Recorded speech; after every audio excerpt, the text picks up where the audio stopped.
சென்ற ஓரிரு வாரங்களில் நாம் மெய்வழி சங்கமணி ஆனந்த தாத்தா அவர்களுடைய வரலாறு பார்த்துட்டு இருந்தோம். அவங்க எப்படி இளமையிலேயே ஆன்மீக தேட்டம் இருந்தது, கோயில் பணியெல்லாம் செய்து வந்தார்கள். அவர்கள் அலுவலக பணி, மெய்வழி தொடர்பு எப்படி ஏற்பட்டது, தெய்வம் அவர்களே இங்கே வந்து மெய்வழி சபையை சோதிக்கிறார், அவர்களுக்கு தெய்வம் அவர்கள் தீட்சை வழங்கினது, அவர்கள் குடும்பத்தார் அவர்களும் எல்லோரும் மெய்வழியில தெய்வம் அவர்களிடம் ஏற்றுக்கொள்ள பெற்று அவர்கள் சாலையம்பதியில் குடியேறினது, தாயாருக்கு நாமம் சூட்டியது. யாருடைய தாயார்? இந்த வரலாறை சொல்லிட்டு வர்றது நமக்கு மெய்வழி கலைச்செல்வி அனதிகா.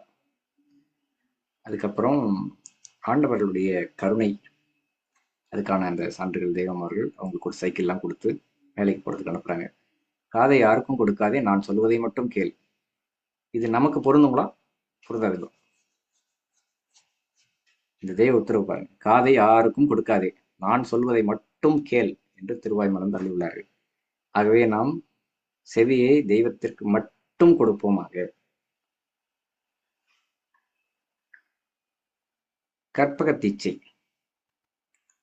அந்த கற்பக தீட்சையினுடைய விளைவால் அவருக்கு நடந்த சில அதிசயங்கள் இவங்க கண்டதெல்லாம் சொல்றாங்க.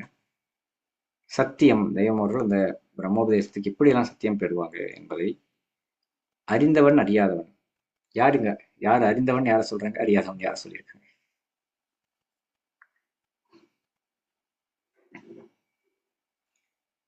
அதுங்களா? இது சங்கராச்சாரியார் சேகரேந்திர சரஸ்வதி சுவாமிகள். அவர் வந்து நீ நீ போயிருக்கக்கூடிய இடம் மகா பெரிய இடம், நீ அங்கேயே இருந்து ஆன்மீகத்தில் ஆன்ம லாபம் வாங்கிக் கொள்ளுன்னு இவர்கிட்ட சொல்றாங்க. இவர் ரெண்டு பேருமே நெருங்கி வரலாம். இவர் உறவினரும் கூட இன்னொருத்தர். அந்த வாரியார் அவர் என்ன சொல்றாரு, நீ 3 தென்னை மரம் உயரம் புகழ்ல இருந்த, ஆனா சாலைக்கு போனதால் அங்க இருந்து பொத்துன்னு கீழே விழுந்துட்டேன். இப்ப தெய்வம் அதை அப்படி சொல்றாங்க. அவன் அறிந்தவன் எப்படி பெருமையா சொல்லியிருக்கான், இவன் அறியாதவன் காசுக்காக பேசுறான் இப்படி சொல்லியிருக்கான் என்று கூறி அருளினார்கள். அப்புறம் சத்தமாக பேசு அப்படின்னு தெய்வமார்கள் அவருக்கு அருள் செய்தது. டைஃபாய்டு ஜுரம் வந்தப்போ அவர் தெய்வமார்கள் அவருக்கு கருணை பாலித்தது. இந்த நம்பிக்கை உனக்கு இருக்கான்னு வெளியுலகத்துல அளவு ஊத்திட்டு போறாங்களே, அவங்களுக்கெல்லாம் தெய்வமார்கள் சில்லறை காசெல்லாம் அள்ளி கொடுத்தது. பத்தியம், தெய்வமார்கள் எடுத்தது பத்தியம், இலகிய குணம். அவருக்கு எப்படி இலகிய குணம் இருந்தது. அதுக்கப்புறம் தெய்வமார்கள் அவருக்கு செய்த அறிவுரை, பாவக்காய் புண்ணியக்காய், அதை குறித்து ஒரு சுவையான சரித்திரம். சாம்பிராணி தூபம், தெய்வமார்கள் ஆலயத்துல திருமலையில் போட சொல்றாங்க. அவரை சாலை தீ விபத்து, அதில் அவர்களுடைய கான்ட்ரிபியூஷன்ஸும் அதில் வந்து எப்படிலாம் அதை சமாளிச்சுட்டு வெளியே வந்தாங்க தெய்வர்களால் என்பதையும், எனக்கு இந்த அழியாத செல்வமே போதும்னு அவர்களுக்கு வந்து அந்த பென்ஷன் பணமும் பூராத்தையும் அவர்கள் காணிக்கையாக வைக்கிறது. பல்லக்கு சமர்ப்பணம் பண்ணுறாங்க. சாலை சுந்தரம் அடக்கம் அவங்கெல்லாம் கூட இருந்து பார்க்குறாங்க. அசலான சபரிமலை, அதாவது மெய்வழி தவக்குடி ஆனந்த அவங்க சேர்ந்தப்போ அந்த விவரம். எம்எல்ஏக்கள் சாலைக்கு வந்தது, அப்புறம் ஒரு ஜீவன் காப்பாற்ற பெற்றது. திருமண திருமுகம், எப்பவுமே திருமண அழைப்புதல் இல்லாமல் திருமண திருமுகம் அப்படின்னு, திருவிழா தான் திருமுகம்வாங்க, ஆனால் தெய்வமார்கள் உத்தரவுப்படி திருமண திருமுகம் அப்படின்னு நடத்துறாங்க. சப் ரெஜிஸ்ட்ராருடைய தாயார் அப்படின்னு தெய்வங்களுடைய குறிப்பிடுவாங்க. அந்த யூ பாட்டி ஐ பாட்டி ஆயிட்டாங்கன்னு நம்ம வேடிக்கையாக இவங்க கூட அந்த காரியதரிசி அவர்கள் சொல்றதெல்லாம் நம்ம கேட்டிருக்கோம். அடுத்தது, எனக்கு இது போல ஒரு மாணாக்கன் போதும் தெய்வம் அவர்கள் அருள் செய்தது. பாட்டி சேர்ந்த வரலாறு, அவர்கள் கூன் எப்படி நிமிர்ந்து, கூன் ரொம்ப கூன் விழுந்திருப்பாங்க, அவங்க அடக்கமானதுக்கு அப்புறம் அந்த கூன் எப்படி நிமிர்ந்தது. தாயார் வந்து ஜீவப்பிரயாணமான அதுபோது நடந்த அந்த பகுதிகள். தந்தையாருடைய ஜீவப்பிரயாணம். இப்போ இதெல்லாம் முடிச்சுட்டு அவர்கள் வந்து நம்ம கலைச்செல்வி அக்கா தங்களுடைய வரலாறையும் சொல்லிட்டே வர்றதை பார்த்துட்டு வந்தோம். நம்ம சிவபெருமான் பிறம்படிப்பட்ட சரிதம் மீண்டும் நிகழ்ந்த அதிசயம் இது பார்த்தோம் அல்லவா. தராசு, இந்த பகுதி பார்த்தோமா. அதுக்கு அடுத்தது ஆடு மேய்ப்பு திருக்கோலம், திருமாளிகை அமுது, அது வரைக்கும் பார்த்தோம். அப்புறம் காஷாயம், அவங்க வந்து காஷாயம் பெறுதல். சந்தன கும்பா பாடம், இது வரைக்கும் பார்த்தோம்னா. குழந்தை போன்ற திருமேனி பார்த்தோங்களா. லீவ் 52 சிறப்பு எடுத்து கொடுக்குறாங்க. தெய்வம் அவர்களுடைய எழில் தோற்றம் எப்படிப்பட்டது, அதெல்லாம் அவர்கள் நேரில் கண்டதை நமக்கு முன்னாடி கொண்டு வந்து நிறுத்துறாங்க. தேவ சன்னதங்களை தொட்டு பார்த்தல், இது வரைக்கும் பார்த்தோம் நினைக்கிறேன் அல்லவா சென்ற வாரம்.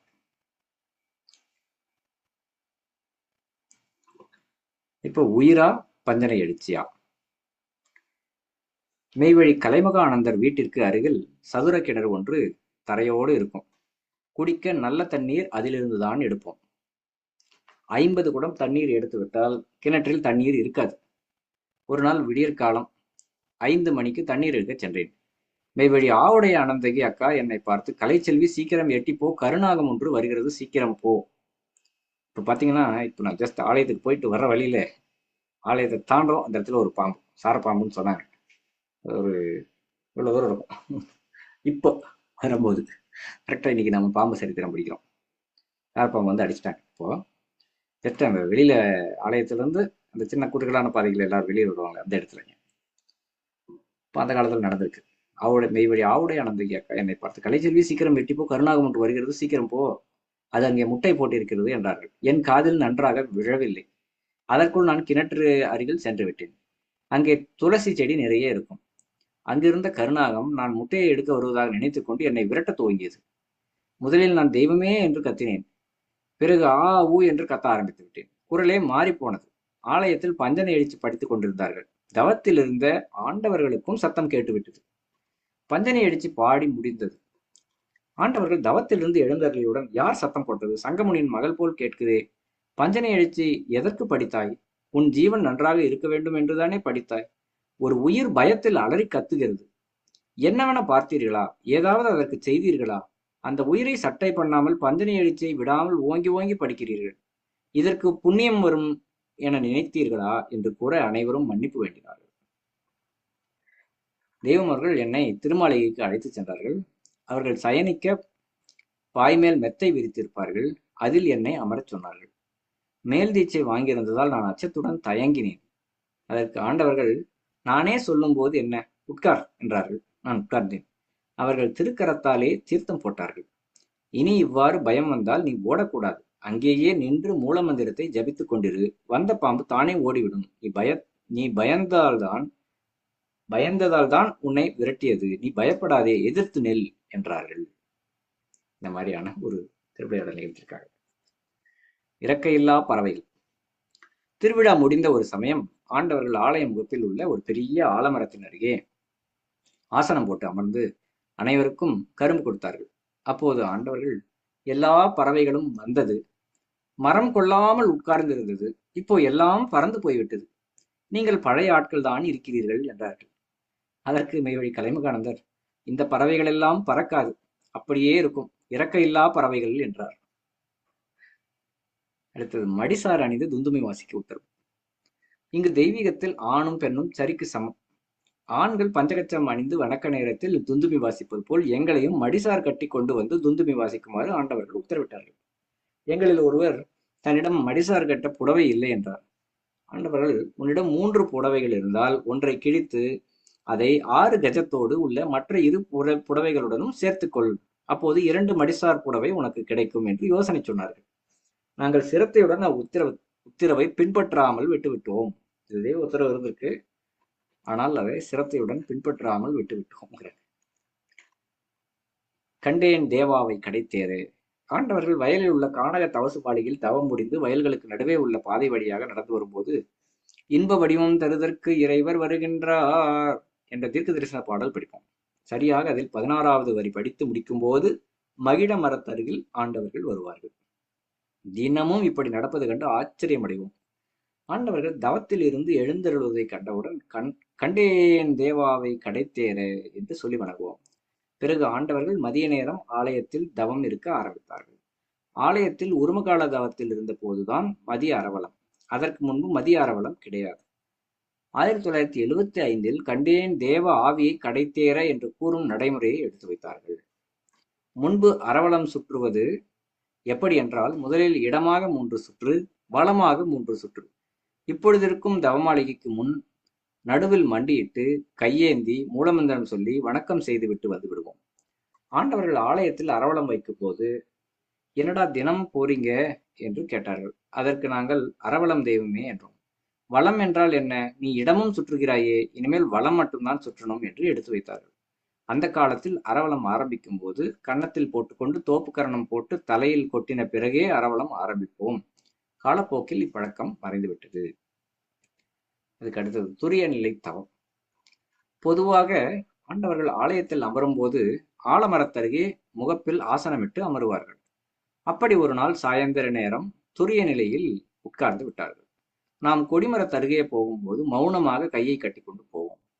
ஆண்டவர்கள் துரிய நிலை எல்லைக்கு போன உடனேயே நம் எல்லோரையும் ஆக்கிரமித்து தங்களுடைய நிலைக்கு, அவர்களுடைய கட்டுப்பாட்டுக்கு கொண்டு போய் விடுவார்கள். செண்பகப்பூ வாசம் கொடிமரம் வரை வீசும். அப்பொழுது தீட்சை வாங்கினவர்கள், வாங்காதவர்கள், சின்ன பிள்ளைகள், பெரியவர்கள் என எல்லோரையுமே ஒரே சமநிலையாக பாவித்து எல்லோருக்கும் தவத்தை தானமாக தந்து அந்த தவ நிலையில் ஏற்றி சிறப்பித்தார்கள். அதை நாங்கள் சாலைவாசியாக இருந்ததால் அனுபவித்தோம். அதுவும் ஒரு பெரிய கொடுப்பனையாக, புண்ணியமாக எங்களுக்கு இருந்தது. வெளியூரில் நாங்கள் இருந்திருந்தால் அது கிடைத்திருக்காது. ஒருமுறை தங்கள் மக்களான அனந்தர்களை நோக்கி, ஆண்டவர்கள், உனக்கு ஒரு பங்கு தவப்பலன் என்றால் வீட்டில் உள்ள பெண்களுக்கு 2 பங்கு தவப்பலன். ஏனென்றால் நீ நேரத்திற்கு ஆலயம் செல்ல சமையல் செய்து அனுப்புகிறாளே, அவள் நினைவெல்லாம் எங்கே இருக்கும்? அவர் மட்டும் ஆலயத்தில் உட்கார்ந்திருக்க நாம் வீட்டில் இருக்கிறோமே என்று தோணும்.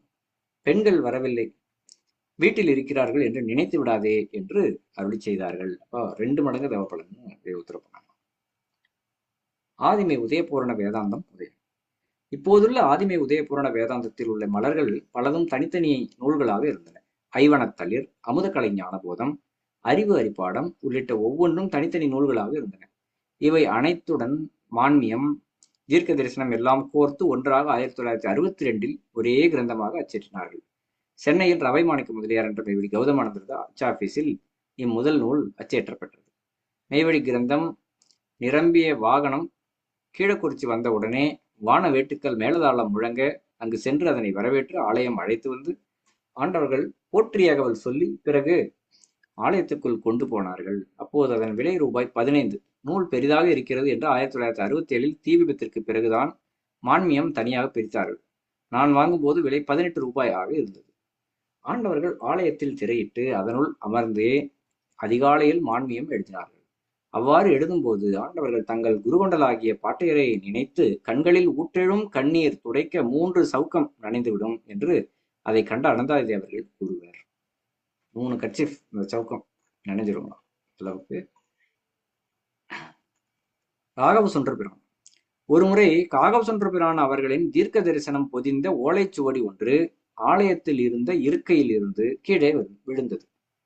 அதை ஆண்டவர்கள் எடுத்து தங்கள் கண்களில் ஒற்றி முத்தியிட்டு பின் இருக்கையில் எடுத்து வைத்தார்கள். இது எப்பேற்பட்ட ஒரு சரித்திர நிகழ்வு பாருங்க. பார்த்திருக்காங்க நேர்ல அக்கா வந்து. சுந்தர பெருமான் அவர்களுடைய தீர்க்க தரிசனம் புதிந்த அந்த ஓலைச்சுவடி அது இருக்கையிலிருந்து கீழே விழுந்ததும் அதை தெய்வம் அவர்கள் எடுத்து தங்களுடைய கண்களில் ஒத்தி அதை முத்தியிட்டு பின் இருக்கையில எடுத்து வச்சாங்க. கோடாக எழுதும் பிரான் திருப்பாடம் 1967 தீப்பிடித்து 1 வருஷம் இருக்கும். ஆண்டவர்கள் மணலில் கீழே உட்கார்ந்திருப்பார்கள். எங்களை அழைத்து 2 வரிசையாக உட்கார வைத்து கோடாக எழுதும் பிரான் திருப்பாடம் என்ற பாட்டை சொல்லிக் கொடுத்து மணலில் தாங்கள் புதிய தமிழ் அச்சர வடிவங்களாக அமைத்த கோடெழுத்தை எழுதி காட்டுவார்கள். நாங்கள் சீக்கிரம் கற்றுக்கொண்டு அதே போல் எழுத பழகினோம்.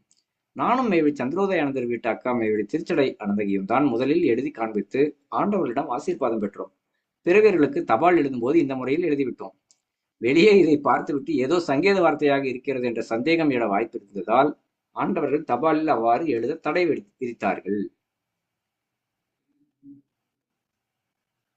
தீர்த்தம் போட்டது. ஒரு முறை ஆலயத்தில் வேறு யாரும் இல்லை. அப்போது ஒரு அண்ணா தீர்த்தம் போட்டுக்கொள்ள வந்தார்கள். ஆண்டவர்கள் போய் தீர்த்தம் போட்டுட்டு வா என்று என்னை பணித்தார்கள். எனக்கு கையும் ஓடவில்லை, காலும் ஓடவில்லை. இதுவரை தீர்த்தம் புரோட்சித்ததே இல்லை. எப்படி போடுவதென தயங்கி தீர்த்தம் புரோட்சித்து விட்டு வந்தேன். இதுபோல ஒரு முறை ஆண்டவர்களின் திருமகளார் மெய்வழி அரங்கத்தாய் அனந்தகி அவர்களும் தீர்த்தம் போட்டிருக்கிறார்கள். குறிப்பு: மெய்வழி மக்கள் சாலையை விட்டு வெளியே சென்று புடங்கிவிட்டு மீண்டும் ஆலயத்திற்கு திரும்பி வரும்போதும் வெளியூர் பிள்ளைகள் தரிசனைக்கு வரும்போதும் ஆலய முகப்பிற்கு சென்று முதலில் தங்கள் முகத்தில் தீர்த்தம் போட்டுக்கொள்ள உத்தரவாகி இருந்தது. இதனை குறைதவிர் புனல் வீச்சு என்று ஆண்டவர்கள் எடுத்து வைத்திருந்தார்கள். நம்ம தீர்த்தம் போடுறதுன்னு சொல்றாங்களா, அதற்குடைய நாமம் தெய்வம் அவர்கள் கொடுத்த நாமம் குறைதவிர் புனல் வீச்சு என்று அவர்கள் எடுத்து வைத்திருந்தார்கள். ஒரு பெரிய அரிய ஒரு தகவல். தவமாளிகை அருகே எங்கள் விடுதி குடில் இருந்ததால் ஆண்டவர்கள் தவத்தில் இருக்கும் விடியற்காலை நேரங்களில் சமைக்கும் போது தாளிக்க மாட்டோம். கடுகு படபடவிடம் பொரியும் சத்தம் ஆண்டவர்கள் செய்யும் தவத்திற்கு இடையூறாகி விடக்கூடாது என்று 6 மணிக்கு மேல்தான் தாளிப்போம்.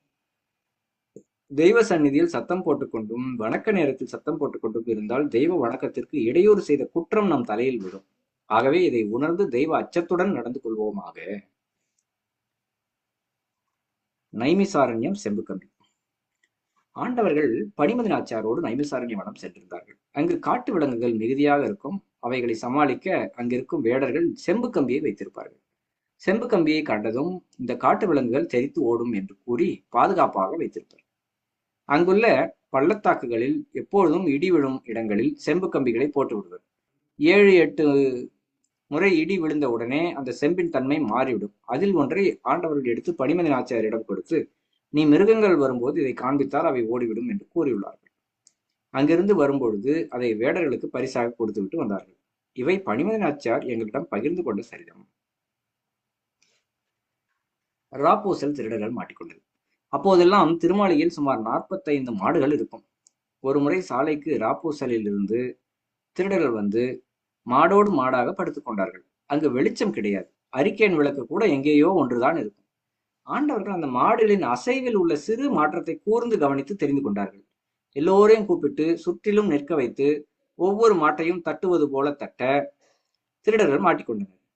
எப்படி தெரிந்தது என்று அவர்களே ஆச்சரியப்பட்டனர். அதிலிருந்து சாலைக்குள் வந்தால் எப்படியும் மாட்டிக்கொள்வோம் என்று எந்த திருடனும் வரவில்லை. அனந்தரை துரத்திய நரி. அந்த காலத்தில் சாலையம்பதியை சுற்றியுள்ள காட்டில் நரிகள் மேயும். எப்பொழுதும் ஒரு சுத்தியல் எடுத்துக்கொண்டு செல்லுமாறு ஆண்டவர்கள் உத்தரவிட்டிருந்தார்கள். மெய்வழி பாண்டியானந்தர் தங்க வேலை செய்பவர். அன்னவாசல் போய் மளிகை சாமான் வாங்கி கொண்டு வந்தார். அவர் வரும்போது ஒரு நரி வந்துவிட்டது. இவர் இடைக்கச்சியை கழற்றி அதன் முனையில் சுத்தியை கட்டிவிட்டு தன்னை சுற்றி வட்டமாக சுற்றி கொண்டே வந்தார். நரியும் அவர் பின்னாலேயே வந்தது. தெய்வ எல்லையை அடைந்ததும் அந்த நரி எங்கே போனதென்றே தெரியவில்லை. வியர்த்து போய் ஆண்டவரிடம் நடந்த விவரத்தை சொன்னார். இந்த எல்லைக்கு வந்த பிறகுதான் என்னை கூப்பிட்டாயா, அங்கேயே என்னை கூப்பிடவில்லையா என்றார்கள். ஆபத்து வந்தந்த நேரத்திலே ஆங்காங்கு முன்வந்து நிற்பவர் அல்லவா நம் ஆண்டவர்கள்.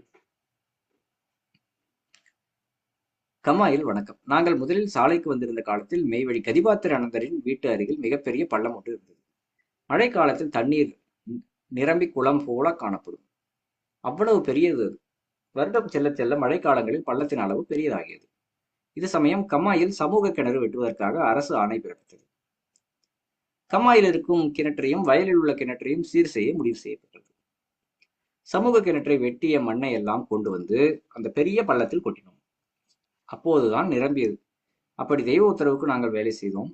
இரு கிணறுகளுக்கு இடையே நீண்ட தூரம் இருந்தாலும் அரசு கொடுத்த பணம் இருந்தாலும் சாலை வாழ் மக்களின் உழைப்பில் தான் அந்த வேலை நடந்தது.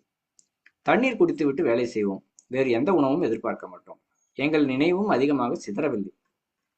திருப்பணியை பார்வையிட ஆண்டவர்களே கம்மாயில் வந்து நின்றார்கள். வணக்க நேரம் நெருங்கியது. ஆண்டவர்கள், ராமர் இருக்கும் இடம்தான் அயோத்தி, நாம் இருக்கும் இடம்தான் குருக்ஷேத்திரம், நீங்கள் இங்கேயே வணக்கம் செய்யுங்கள் என்று உத்தரவிட்டார்கள். வாழ்க்கையில் எப்போதும் நடக்காதது. கம்மாயில் வணக்கம். மெய்வழி நட்சத்திரநந்தர் ஒருவரே எக்காலம் எடுத்து ஊதினார். மாலை வணக்கம் நடந்தது. மாலை வணக்கம் இருளும் ஒளியும் ஒன்றாக கலக்கும் நேரம் நடக்கும். ஐயனார். சாலைக்கு அருகில் ஐயனார் கோவில் ஒன்று இருக்கிறது. மெய்வழி ஜெகப்பிரகாச ஆனந்தர் இரவு 12 மணி பாராவணக்கம் முடிந்து போகும்போது ஐயனார் கோவில் உள்ள இடம் அந்தரத்தில் வெள்ளையும் சிகப்பாகவும் பல வர்ணங்களும் இருப்பதை கண்டுவிட்டு விடுதிக்கு சென்று விட்டார். ஆண்டவர்களிடம் தான் கண்டதை குறித்து சொல்லி, அப்போது சில் என்று சுகந்தமான காற்று அடித்ததுங்க தெய்வமே என்றார். அதற்கு ஆண்டவர்கள், அதுதான் ஐயனார், இந்த எல்லையை சுற்றிலும் காவலுக்கு போட்டிருக்கிறேன், நீ பயப்படாதே என்று விளக்கினார்கள். சாலையில் உள்ள பாலகர்கள் 3 இதே கோவிலில் இருந்த சிலைகளுக்கு சேதம் விளைவித்து அங்கிருந்த மண் சொம்புகளை எடுத்து தவறாக உபயோகப்படுத்தி விட்டார்கள். விவரம் தெரிந்ததும் ஆண்டவர்கள் கடுமையாக தண்டித்து தண்டனை வழங்கினார்கள். உரன்முறையாளர்களுக்கு பலகாரம். ஆண்டவர்கள் திருவிழா சமயங்களில் சுத்துப்பட்டு கிராம மக்களை அழைத்து 2 தார் வாழைப்பழம், இனிப்பு பலகாரம் எல்லாம் கொடுத்து ஊர்ல எல்லாரும் எடுத்துக்கோங்க என்று அந்யோன்யமாக பழகி அவர்களை சகோதரர்கள் போல வைத்திருந்தார்கள்.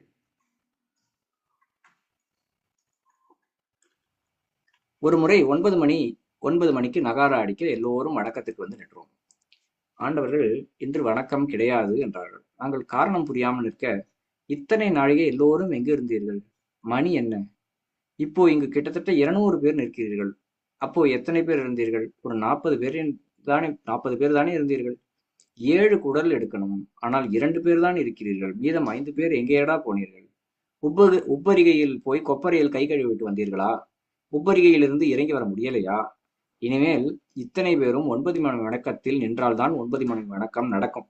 வணக்கம் எதற்கு எடுத்து வைத்திருக்கிறோம்? உங்களுக்காகத்தானே.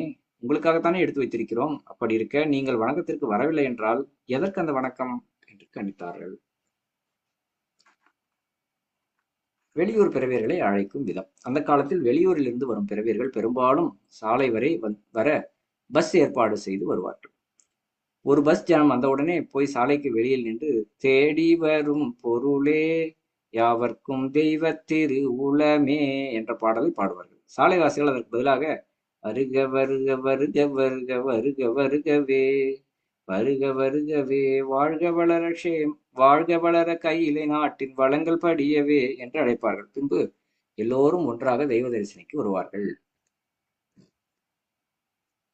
சரிங்க, இதோட இன்னைக்கு நம்ம தெய்வ தோத்திரம் செய்து நிறைவு செய்வோம். தொடர்ந்து அடுத்த வாரம் நம்ம இந்த மணிப்புவாசல் பகுதியில் இருக்கக்கூடிய கேள்விப்படம், அதை தொடர்ந்து நம்ம அக்காவுடைய சரிதமத்தையும் தொடர்ந்து படிப்போங்க. புகழும் திருப்பாடல் பாடி நிறைவு பண்ணாங்களா?